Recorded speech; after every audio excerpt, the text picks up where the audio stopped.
Alrighty, yo, what is going on, everybody? It's your boy, Mr. DDG94, back with another reaction video. Today, we're going to react to the entire downfall of Nickelodeon.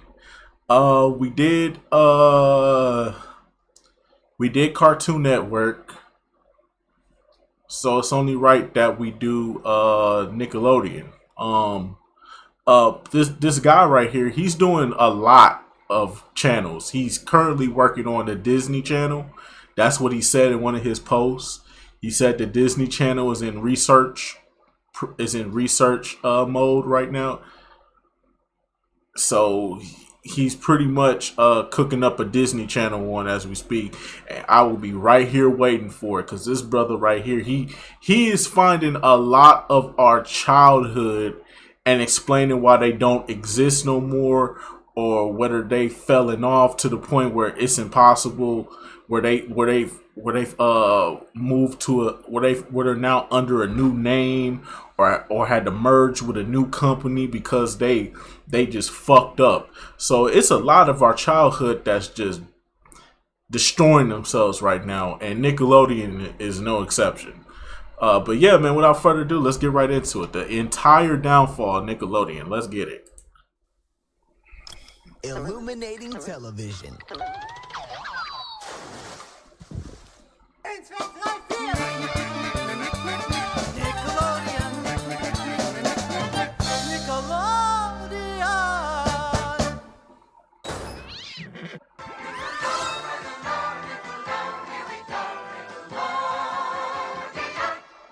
In the beginning, there was Pinwheel. Pinwheel was the first show on the channel in 1977.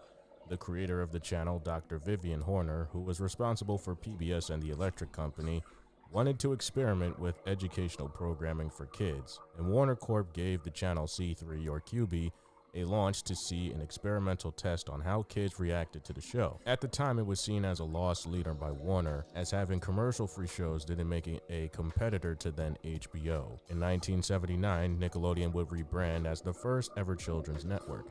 Fun fact: Vivian was dissatisfied with the name. I wasn't thrilled with Nickelodeon. It was whimsical sounding though. It had a fun illet. The shows on the rebranded channel aside from Pinwheel was America Goes Bananas, Nickelflix, and By the Way, all made and produced in Columbus, Ohio by QB. Joseph Lazzi created the first Nickelodeon logo in 1978 and was akin to how cartoons were seen before as Nickelodeons, a machine that only cost 5 cents to watch cartoons on. Warner Corp then expands the channel to other networks in the country. MTV and Nick were separate at the time, however sharing the same satellite in Hagapog, New York. Short shows called interstitials were played by Jonathan Schwartz. Nickelodeon would play for 15 hours each day before being replaced by the Star Channel, now known as the Movie Channel, when the day was done. On September 14, 1979, American Express bought 50% of Nickelodeon stock from Warner Corp for $175 million and would launch its own network satellite provided by the new merger. Find out this week on the show that asks the questions.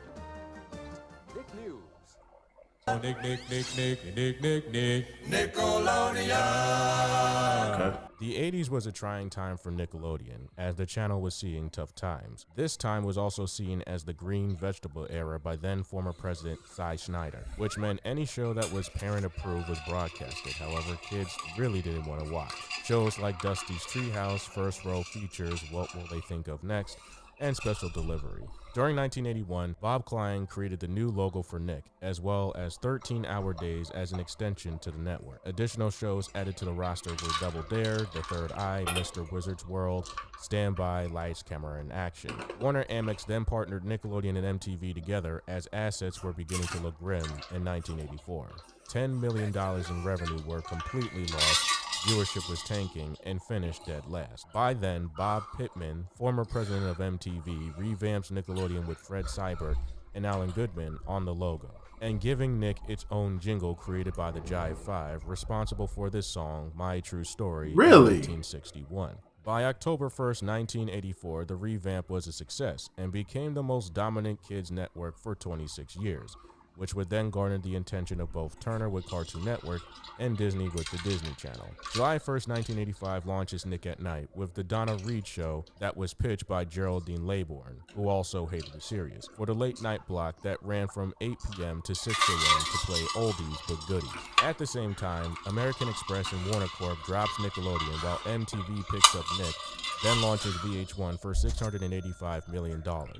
Warner Bros. Decides that kids television was not lucrative until Kids WB in 1995. In 1988, the Kids' Choice Awards and Nick Jr. launched on Nickelodeon, while Pizza Hut partnered with the network in 1990 to make the publication Nickelodeon Magazine. While the brand grows popular, Universal Studios in Orlando, Florida makes Nickelodeon a tourist attraction and semi-recording studio with Nickelodeon Studios, while Nickelodeon Studios in Burbank, California was starting to grow with original content.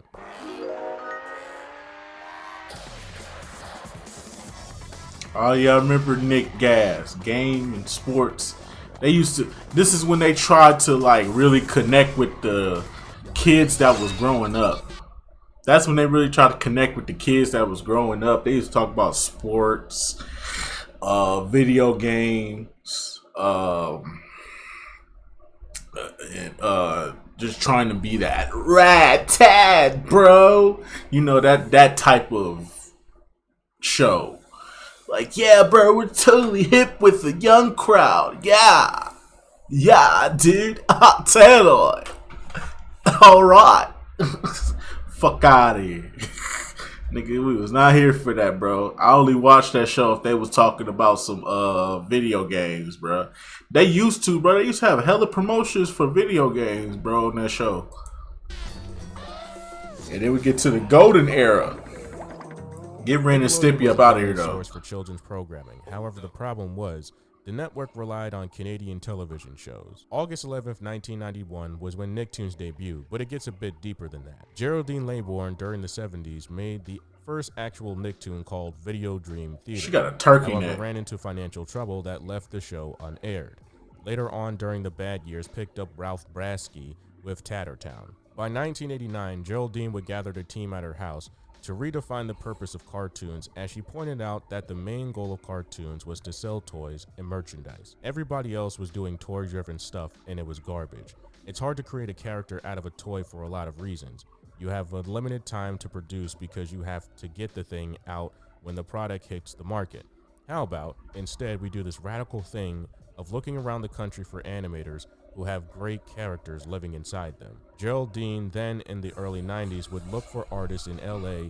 In charge of scouting was Vanessa Kofe, who did Nick Thanksgiving Fest in 1988. In 1991, the goal was to put the artists and characters first, and then the money would follow. The pitch, concept, and story, as well as a reversal from Disney cartoons, was what was needed.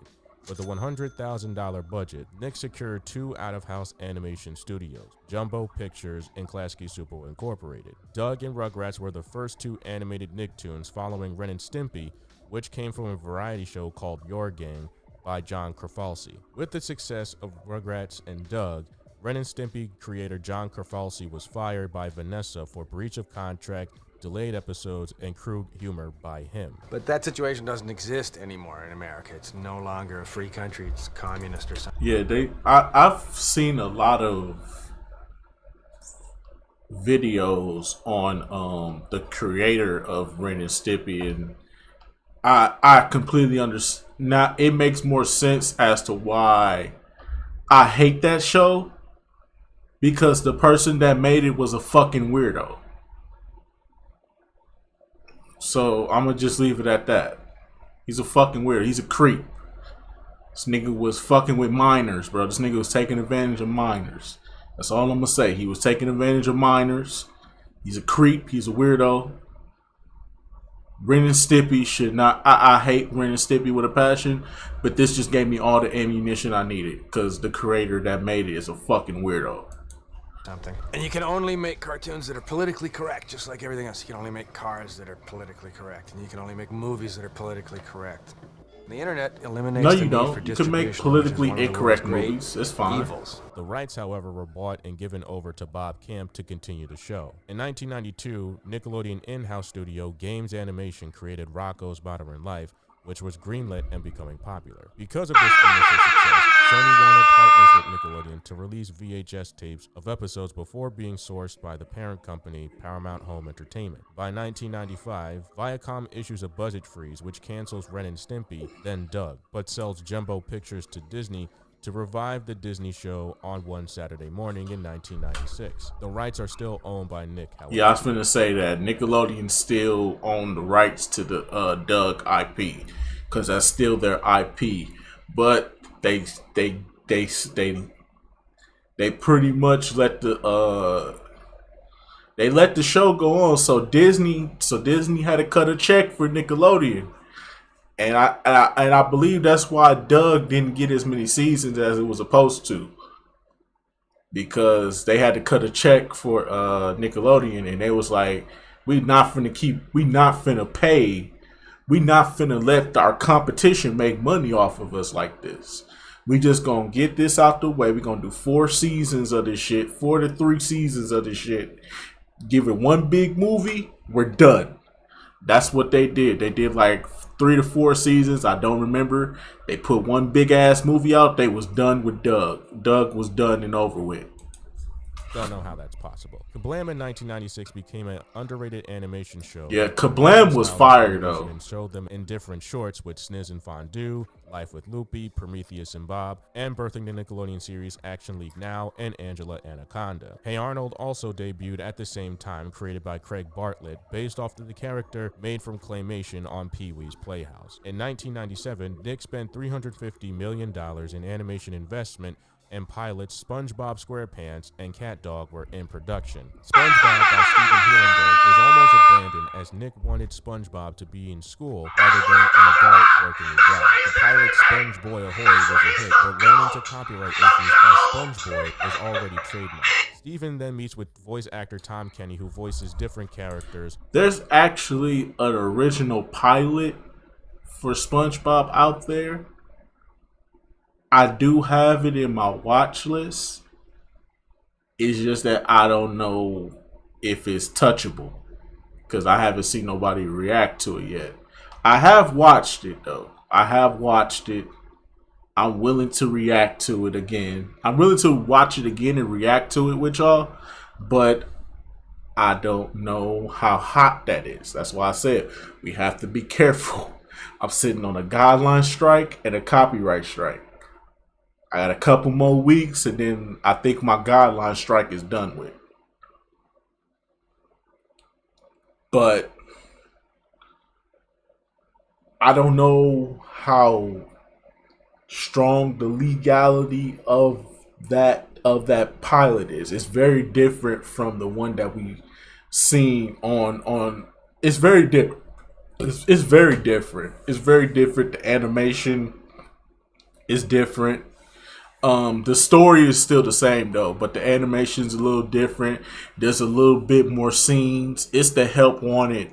So it's when SpongeBob pretty much got hired by the Krusty Krab. It's that one, and it's on the internet. Y'all can go look it up, but I don't know the legal ramifications. So I'm not gonna touch it right now. I'm gonna just let it sit there, and if it's cool, I'm gonna do it. But if it's not cool, I'm not going to touch it. I don't know the legal ramifications right now, so I'm going to hold off on that. If I get a little desperate, or if I ain't got no content to really give y'all, I might do it. But for right now, I got plenty of content to go around. On different projects. Tom pitches the idea of SpongeBob's last name with him saying, quote, "Look at this sponge with square pants thinking he can get a job at a fast food place." By 1998, Oh Yeah Cartoons by Fred Seibert became a test subject for cartoon pitches akin to What a Cartoon in 1997, which would birth a few cartoon shows such as Chalk Zone, The Fairly Odd Parents, and My Life as a Teenage Robot. By then, the Rugrats movie would then make the first Nickelodeon animated movie to compete with Disney and beat Disney's box office by $174 million. Damn. By then, a second movie as well as 2 other cartoon pitches were becoming movies in production. Nickelodeon presents jerk chicken and fish out of water.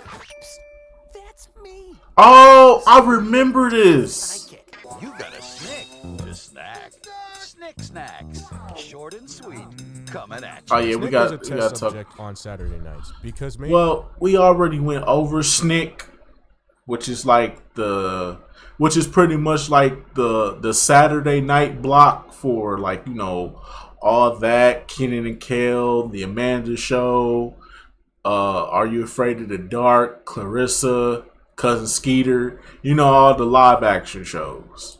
major networks didn't care to cater to young people on Saturday nights. Nick decided to pick up the idea and prove that young people were looking to watch shows on Saturday nights. By the I time of the forgot launch, Gabriel Snick would go Iglesias up was to on 1 all million that. views in the first night, according to Nielsen, beating ABC, Fox, and NBC decimal rating numbers. The show Ren and Stimpy, Are You Afraid of the Dark, Roundhouse, and Clarissa Explains It All were the top of shows on Snick. Kablam was the show that was made for Snick, an unconventional animation show that made it on the Nicktoons roster. By then, new shows such as The Adventures of Pete and Pete, All That, and The Secret World of Alex Mack were replaced after Roundhouse and Clarissa ended seasons. The block would run for 15 years and was a time where the 8 to 10 p.m. slot would be filled with preteen to teenager demographics. Keep a bookmark on this one.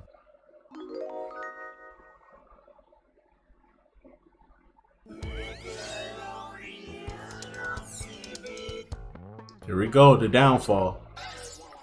Nickelodeon would get a bit more corporate and saturated with brand and advertisements than ever before, but still held true to the original philosophy of creating shows. However, with the successes of SpongeBob and the Fairly Odd Parents, Klasky Super was creating the Wild Thornberrys as Told by Ginger and Rocket Power. Angry Beavers joined the roster in 1997. Nickelodeon would then make a few more moves regarding expansions. In 1999, with the success of Nick Jr., would then partner with the Sesame Workshop to create the Thinking Channel, then renamed I remember Noggin. Noggin is pretty much now just Nick Jr. Or I don't know. I ain't had cable. I ain't had access to cable since I was living with my mom. That was the last time I had access to cable. So pretty much 2017. That's the last time I had access to cable.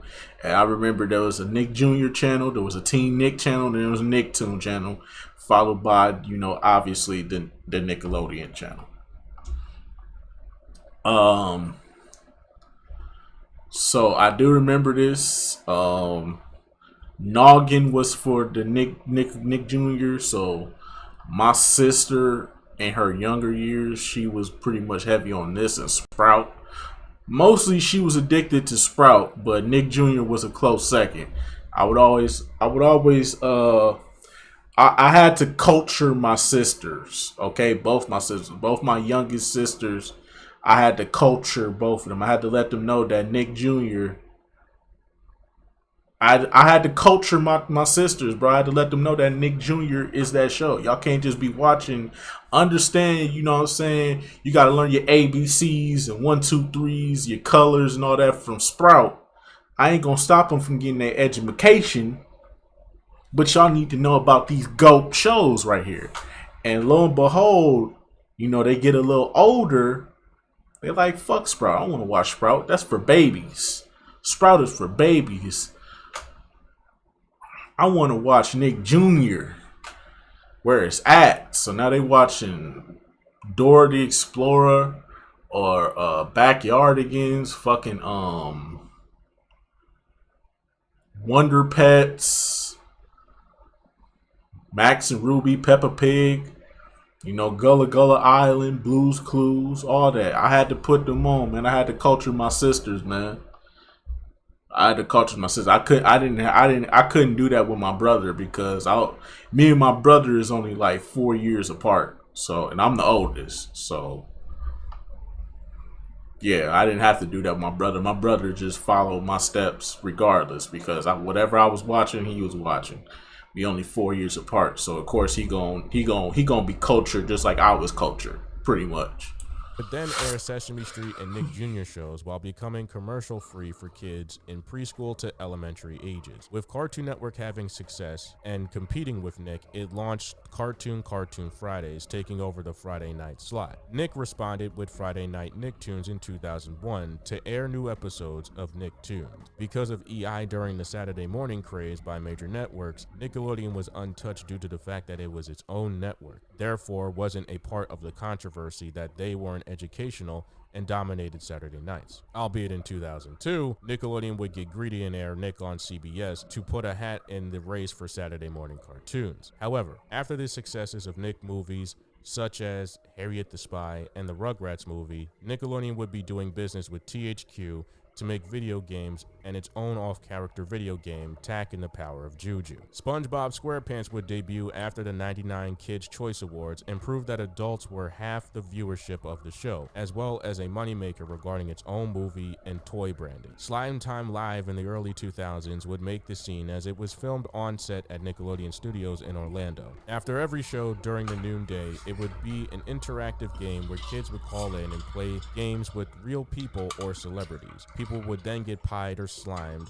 as it was a running gag or if they won the game. Fun fact, this show holds the Guinness Book of World Records for most people pied and slimed in a show airing. Nickelodeon, however, needed a new hit show second to SpongeBob, then looked to Jimmy Neutron, which was a struggling pilot as Runaway Rocket Boy and Johnny Quasar. Steve Odekirk was inspired to pick up John A. Davis's pilots and merges it with his own production company and creates it with CGI Lighthouse 3D and Project Messiah. By then, Nickelodeon would test it with a budget of $30 million and make a movie on The Boy Genius. By the time it was released, the movie reached $130 million in box office revenue, despite losing to Shrek in the box office. Nickelodeon would then see Jimmy Neutron as not only its next cash cow, but giving it a show and its own spin-off called The Adventures of Jimmy Neutron Boy Genius. Snick with new shows like The Brothers Garcia and Cousin Skeeter would also join the roster in the mid-2000s. With the success of The Fairly Odd Parents, Butch Hartman would create his own studio, Billion Fold, and create Danny Phantom, the second successful Nicktoon. Frederator and Butch would have a problem with rights to the Fairly Odd Parents brand, but still create episodes on Nick's contract. You Pick Live, which came from Nick in the Afternoon in 1994 with Stick Stickly, would have segments where kids can not only pick the show, but be interactive with the characters in the mid-2000s. Nicktoons would later on have a problem. Many seasons were ending, out-of-house studios would lose contracts, and Nickelodeon would expand its own Nicktoons channel. By 2002, Noggin would expand its sister channel to cater to teens called The N. Noggin execs decide that the 6 p.m. to 6 a.m. slots were important for teens to watch the shows they wanted to watch. Canadian drama Degrassi was gaining traction and opened up not only channel view traffic, but actual real discussions on what's happening regarding actual teen issues. This would also put certain live-action shows from Nick on the block after cancellation. Yep, Keenan and Kel. Oh man, hey, Noggin was gold. Hey, the end. I don't know why y'all call it the end. We need to have a discussion about that, my brother. I think we need to have a discussion about that, my brother. What does the N stand for, my brother? Are we talking about the N for the black man, my brother? What do these whites men know about the N? What does it stand for, my brother? We need answers, my Caucasian brothers. Now, is it me or is it a conspiracy, my brother?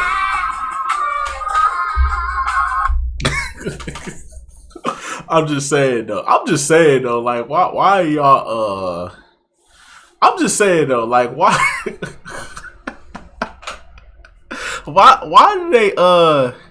Why do they call it the N though? I just want to know. Why was it called the N? You could have just called it Team Nick, and it would have been perfectly fine. You had Noggin, then you had the N. The fuck is the N? Could just called it Team Nick and called it a day.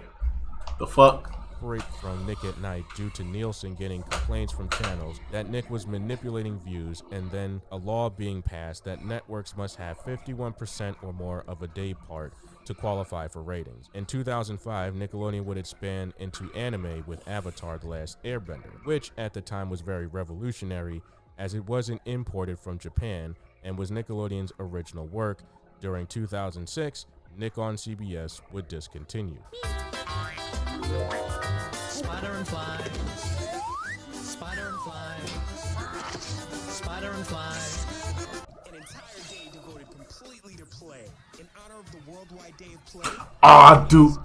I do remember that. They used to do that once a year every summer, bro. I hated Nickelodeon and Cartoon Network for that shit. I don't think Disney participated. Disney wasn't stupid. Disney wasn't stupid enough to do this dumb shit right here. It was literally a whole day dedicated to you having to go outside and play. Like, nigga, you don't think I'm gonna just turn the video game on and play GTA San Andreas and Vice City or 2K or NBA Street Volume 2 all day? You got me fucked up. You got me fucked all the way up. I refuse to go outside and play. Now, back then in my younger days, yes, I would still go outside and play every now and again. But, you know, at some point, you know what I'm saying, niggas start to, you start feeling more comfortable in the house, you know. There's more to do in there, you know what I'm saying? You ain't got to go outside like that. Plus, my mom kind of like prohibited me from going outside because we moved into the hood. We was, you know what I'm saying? We was in the hood before, but everybody knew everybody. So it wasn't like, you know, the neighbors was cool with everybody. Everybody in the neighborhood was cool with everybody. Everybody knew who you was. Everybody come outside and be like, hey, Miss Johnson. Hey, Mr. Whitfield. Hey, Stanley, what's going on, my boy? You saw the game last night? Yeah, boy, I saw it last night, boy. Them boys. Oh, man, they done fucked it up, man. Yeah, man, I was mad too, boy. But hey, it is what it is. Hey, I'm going to holler at you, though. I'm going to holler at you, my guy. All right, Stanley. All right, Mike. You know what I'm saying? You know what I'm saying? That's where it all started. And then, you know what I'm saying, my mom, we move into the hood. We don't know nobody. And it's the hood. So it wasn't bad or anything like that. It was just, you know, there were some undesirables outside. You know what I'm saying? And, you know, going outside in front of the house sometimes, you know what I'm saying? You being in the front of the house, you know what I'm saying? You chilling on the porch. And then the next thing you know, you realize, like, well, for me, it was basically like I wasn't old enough to be in the neighborhood that I was in. There was barely any kids my age. And if they were my age, they was hanging out with the big kids. So it was, because they all knew each other. So it was kind of like, you was kind of like an outsider. You know what I'm saying? You wanted to fit in with you wanted to fit in with everybody, but everybody was older. Everybody was teenagers.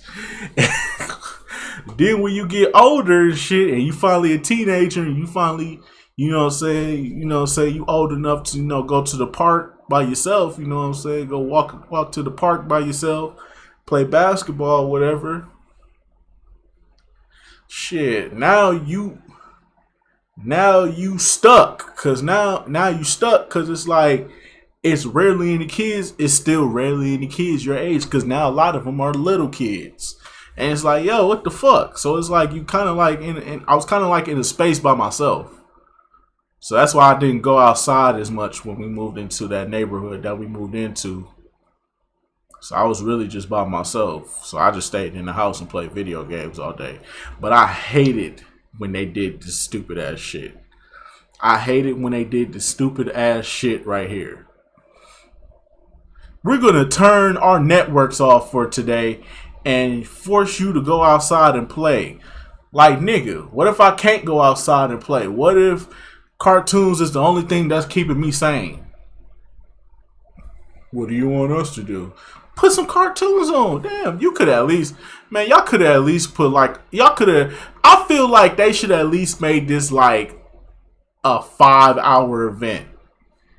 Like, do it for the first 5 hours, okay? Start at, I want to say, 9 o'clock in the morning, okay? 9 o'clock in the morning, 9 to 3 o'clock in the after, 9 in the morning from 3 o'clock in the afternoon. So pretty much your whole Nick Jr. block. If they would have did it from that point to that point, and then turned this shit, bro, this shit was dumb, bro. And then Cartoon Network had the audacity to join them in on it. Like, yeah, we gonna do that too. And Disney just looked at both of them like, y'all stupid. We finna play. Shit. Disney was like, shit, y'all want to watch some movies? We got Toy Story. We got Little Mermaid. Nigga. Shout out to Disney, man.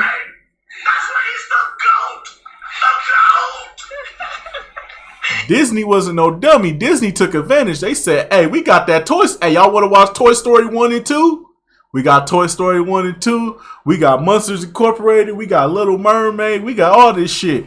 Nigga, y'all, whatever y'all want to watch, we got it. All our good shit. Let's put all our good shit on today. Fuck that. We finna put all our good shit on today. We got the Goofy movie, all that shit.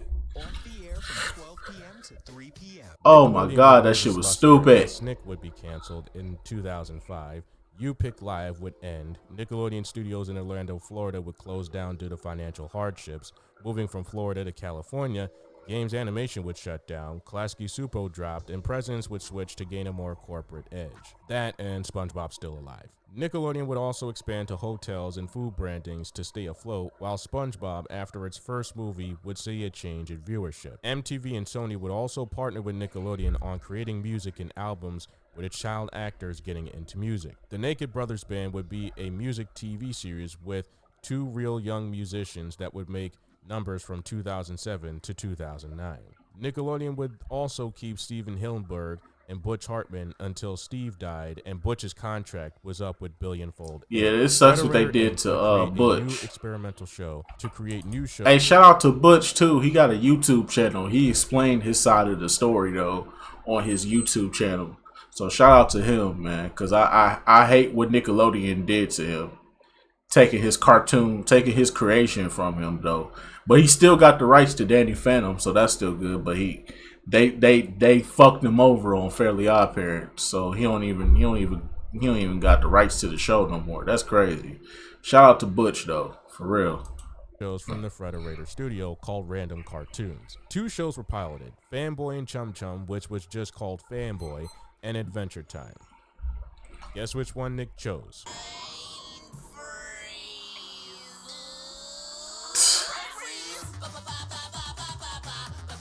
This is what y'all was really watching. See, this was past my prime, and this is what y'all was watching. And y'all want to sit up, and Nickelodeon kids got the audacity to sit up here on my channel, go into my comment section, have the audacity to talk about how good Nickelodeon was back in the day. Come on, man. Hey, dog. Hey, bro. Come on now, dog.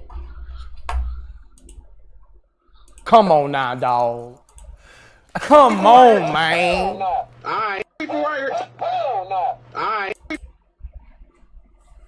Come on now, dog.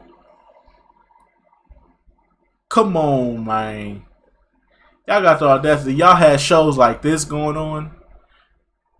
Come on, man. A series because Nickelodeon thought that Adventure Time, while a standalone series and gained its own hype, could not sell toys, therefore scrapping it while its competitor Cartoon Network would pick up and revive its cartoon renaissance. By then, The Mighty Bee by Amy Poehler made the scene, while Nickelodeon would partner with DreamWorks Studios to make TV spin-offs of Madagascar, Monsters vs. Aliens, and Kung Fu Panda. Because Jimmy Neutron ended, O Productions, also known as Omation, would survive, while DNA Productions would go into dormancy. However, would pitch a spin-off on the Barnyard movie with Back at the Barnyard, also with Sheen Estevez with Planet Sheen, while not liked by many audiences, gained a cult following. Nick would also lose live-action shows Drake and Josh, The Amanda Show, iCarly, Victorious, and Sam and Cat. Henry Danger was the last installment of a live-action sitcom coming out of Schneider's Bakery after certain allegations came out on him. Nickelodeon's low viewership and expansion of channels would also see a heavy decline. Nick wouldn't have a hit outside of SpongeBob and Avatar: Legend of Korra, which also saw problems with cost-switching animation studios to save money. You would think it would get bad. Oh, it gets a whole lot worse. Fellas? Yeah? I don't think we're in the 90s anymore. Nickelodeon would see that a lot of its old fans grew up from the 80s and 90s, while many shows ended Nick contracts. Social media, as well as brand merchandising sales and online signatures bought over to Nick, made the network go into the reboot lane with Hey Arnold, the Jungle Movie, and Rocko's Modern Life Static Cling. Hey Arnold from the last season of The Jungle Book continues the story of Arnold Shortman and his friends going to the lost jungle city to find Arnold's parents, while Rocko's Modern Life Static Cling follows Rocko and company trying to get his favorite TV show back on the air after. Which I'm not gonna lie, the Rocko Modern movie was actually fire though. I never watched the I never watched the Hey Arnold one. I need to watch that. I need to watch that Hey Arnold one. But the Rocko's Modern Life movie that they put on Netflix, that shit was fire. After being trapped in a rocket ship for almost a decade. After the reboots, Nickelodeon decided to make T-Nick its own channel and added The Splat, a block dedicated to airing reruns of 90s favorites. When all they had to do was just do this for Nicktoons. They clearly could have just made Nicktoons the new, and just rebranded it as The Splat. They could have literally just said, okay, we're done with Nicktoons. We're going to call this The Splat. We're going to put all our old IPs from the 90s and the early 2000s on here. And y'all can now shut the fuck up and enjoy y'all Nickelodeon favorites from the past. That's all they had to do. But nah, let's make a night block. Let's make a block late at night when damn near everybody's asleep or too tired to really. Niggas finna fall asleep and go to work in the morning. We not kids no more, Nickelodeon. We adults now. Come on, man. This is y'all king, though. This is what y'all consider the GOAT. Y'all consider Nickelodeon to really be the GOAT out here. Come on, dog. Come on now, dog. Come on, man. Hear me and hear me good, nigga. I'm here to double down. That shit is a 2-pack of ass. The fuck are you talking about? That shit stinks. Come on, dog. What is we talking about here? What are we talking about here? Oh, they had it right there. Right there. That's all they had to fucking do. But it wouldn't stop there. After the launch of Paramount Plus, iCarly, Rugrats, and Fairly OddParents received reboots as well. The Loud House by Chris Savino, who is also responsible for Angry Beavers, Cow and Chicken, I Am Weasel, and Kick Buttowski, had a high turn of viewers return to Nick, considering SpongeBob spin-offs were turning audiences away from Nickelodeon. While that was going on, Chris Savino was then fired from Nick and suspended from IATSE Animation Guild 829 for Me Too allegations. Nickelodeon would then find a new artistic director while also creating the new spin-off, The Casa Grandes. Nickelodeon was a revolutionary network for the last 26 years, mainly due to the fact that the former presidents would take into account niches and putting the cartoon characters first. The animators and creators were important to not only making money and selling toys, paving the way for not only competition, but to set a course for animation for generations, and an era of kids that would then share the cartoons with their kids. Nick was interactive, wacky, but also engaged in real-life conversation with the content, engaging kids to understand the world around them, and that they were not alone regarding certain social issues. Facts. Nickelodeon, with its sister channels, proved that kids and teens were looking to be catered to, and with the limited networks not seeing how lucrative ad revenue was with cartoons, Nickelodeon earned its title as the first kids network. Nickelodeon would then inspire Cartoon Network to revolutionize blocks and become competition. Where Nick lost its way was when presidents only saw monetization of already popular titles without understanding why they became popular in the first place. Facts. The problem is, Nickelodeon lost their way regarding seeing way too much success with certain shows and only carrying one show as the cash cow. Facts. That's true. That's true. Y'all can't deny it. Your boy SpongeBob. This is your man's. This is your man's. This is your man's. That's your man's right here, right? This is who y'all claim is the GOAT. This is who y'all say is the greatest of all time, right? And I'm not denying that. I'm not denying that. Let's keep it real. SpongeBob is really him. Like, let's not act like SpongeBob ain't him. He's him. But let's keep it real, though. I said this before, and I will say it again. After the SpongeBob movie, Nickelodeon's downfall was right there in front of y'all faces. The fact that y'all didn't see it, I'm not gonna sit up here and say I was the smartest kid growing up, cause I wasn't. I had my moments, okay? But I knew bullshit when I saw it. And if there's one thing I knew what I knew what Nickelodeon was up to. After the SpongeBob movie, Nickelodeon started canceling shows left and right. Shows were ending. Shows were getting their conclusions. Studios were leaving. Remember, around the time SpongeBob came out, Rocket Power was gone. Cat Dog was getting this series finale with the big movie that they was getting. Hey Arnold dropped a movie. Wild Thornberrys did a movie on the origins of the show. Not a conclusion, but the origins of the show. And then they did the collaboration with the Rugrats, and we never saw Wild Thornberrys ever again. What else was happening? Romeo show ended. Just Jordan didn't do so well, so I understand why Just Jordan got the boot. There was a lot of Nick Jr. shows that was coming and going. Avatar kept getting canceled and coming back, and then canceled and coming back.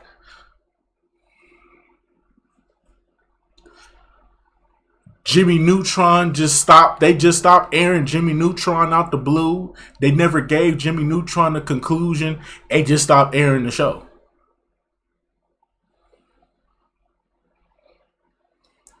Ned's Declassified ended.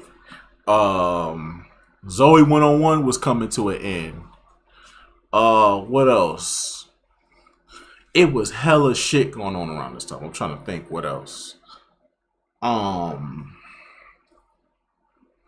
I'm trying to think of any other shows. Angry Beavers just magically went off the air too. It was a lot of cartoon shows that was just going off the air, and then they was putting up new cartoon shows, and they was flopping, and then it was like, we gonna push them to the side, but we gonna keep replaying their reruns with SpongeBob. So that way you don't forget the show, even though we not finna give it a second season. It's like, yo, look, we get it. SpongeBob was him, but SpongeBob really started to take a turn for the worse, because I remember Steven Hillenburg, he left after the movie because he really wanted SpongeBob to conclude, but Nickelodeon was like, no, nigga. This shit making us money. We gonna keep this shit rolling. You ain't gonna fuck this money up because you want to end the show off with the SpongeBob movie. No. They was like, nah, nigga, we see a cash cow. We gonna milk this cash cow for what it's worth. And they did. You know what I'm saying? But SpongeBob started dipping in quality. So I jumped ship to... So I didn't jump ship. I just stayed on Cartoon Network because Cartoon Network was the place of consistency. You know what I'm saying? A lot of their shows ended in 2008. In 2008, all the shows I grew up with ended. And that's when I stopped watching cartoons. Ed, Edd and Eddy was gone. I think Courage the Cowardly Dog been gone. I think they stopped airing Courage the Cowardly Dog in like 2006, I want to say. But it was hella shows though. It was hella shows. It was a level of consistency. Codename Kid Next Door. I think they got their conclusion in 2008. Foster's Home for Imaginary Friends. They got their conclusion in 2008. It was hella shows that ended in 2008, but that's because they were starting a new regime of shows. And by that point, the shows that I grew up with were no longer going to be considered new on Cartoon Network. And all that was left was Toonami. So I just started watching Toonami. I didn't really want to watch the new shows. And it was the fact that I didn't want to give the new shows a chance. It was just that I grew up with a lot of those shows that they just so happened to end the series off with. But at least they got proper send-offs. That's the one thing that we can say. They got proper send-offs. They weren't just up and abruptly canceled and in favor of one fucking cartoon. Come on now. So y'all want to sit up here and talk about Nickelodeon being the fucking GOAT. Nickelodeon could never. It could never. So stop with the propaganda. Stop with the lies. Nickelodeon kids, y'all need to stop, bro. Y'all know y'all didn't have it like that, bro. Y'all were never like that. Y'all was like that in the 90s and the early 2000s. I'll give you that. I was always flip-flopping between Cartoon Network and Nickelodeon. But after the SpongeBob movie, it was clear Cartoon Network was the better brand. It was the better channel. So I don't want to hear it no more, man. So for all y'all Cartoon Network kids, for all y'all Nickelodeon kids out there, y'all can eat a dick. For all y'all Disney kids out there, we'll beat your ass. Lame ass. And for all my Cartoon Network kids, you already know we the real ones. We the real ones out here in the streets. You know what I'm saying? We the real thugs out here. You know what I'm saying? They don't know about us Cartoon Network kids. We grew up with Dragon Ball Z and Naruto, nigga. Don't think we don't know how to whoop your motherfucking ass, nigga. Y'all grew up with them funny ass shows. Oh, pussy ass shows. We grew up with fucking Dragon Ball Z and Naruto and all type of other violent ass shows, nigga. Don't ever get it twisted like we won't beat your motherfucking ass, nigga. Fuck you mean? Fuck y'all, nigga. Cartoon Network is the GOAT, nigga, and I stand on that.